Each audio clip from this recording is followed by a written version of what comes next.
Hi and welcome to video 2 of the case study where we're walking through setting up Duper.co.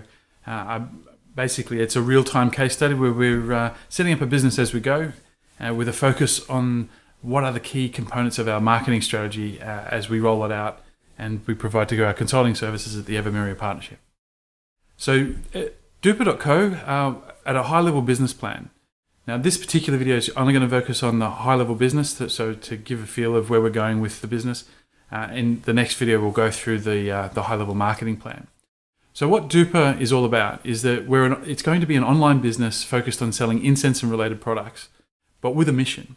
And that mission is basically to sustainably and profitably raise money for the charity water organisation. And we'll get into why that specific organisation later.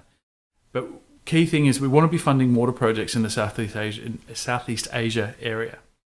And this will basically be done by allocating a percentage of profit to specific water projects.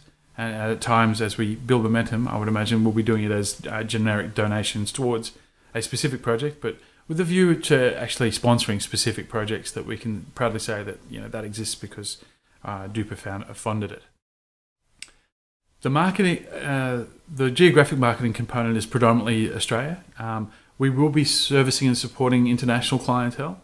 However, the key concern or the key point of consideration is that there are countries out there with very stringent views on the importing of organic material, and this obviously incense being of organic nature, we're a little concerned at the moment until we do a little bit more homework as to who and which places we can actually send out these products to.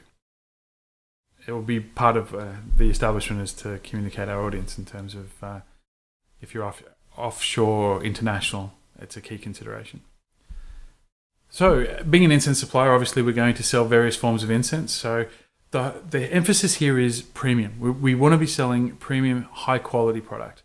And we'll be selling basically incense sticks or joss sticks, cones and pyramids, also known as dupe, powdered blends, so basically incenses of various ingredients, as well as single origin, things like sandalwood, frankincense, myrrh, in forms of chips, resins and powders.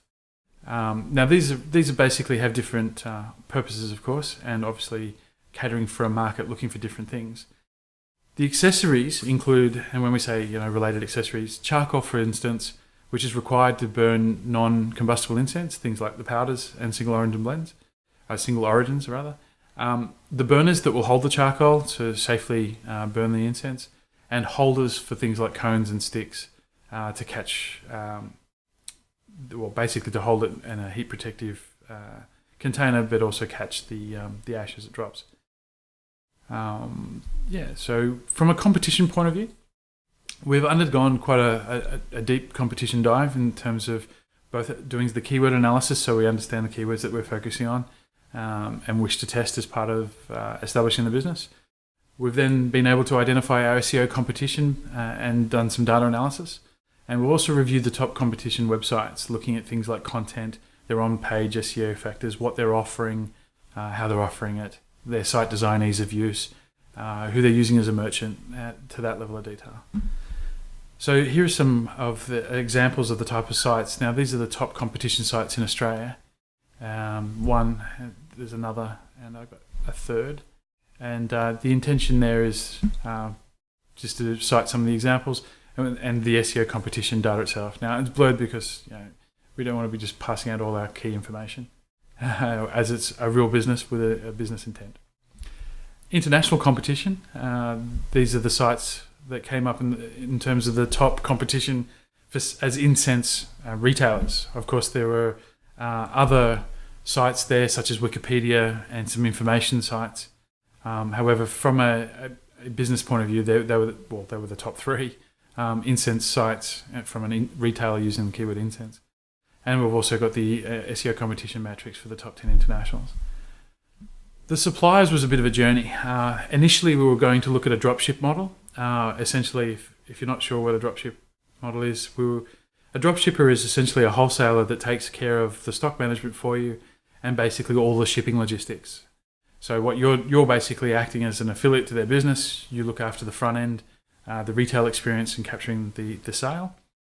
and then you place an order with the dropship wholesaler, paying for basically the wholesale price at the time of order, keeping your margin, and the dropshipper takes care of the rest, including the logistics to the client. In some ways that's good. Of course, there's pros and cons on that model versus more of a traditional wholesale model, which is what we've been forced to look at.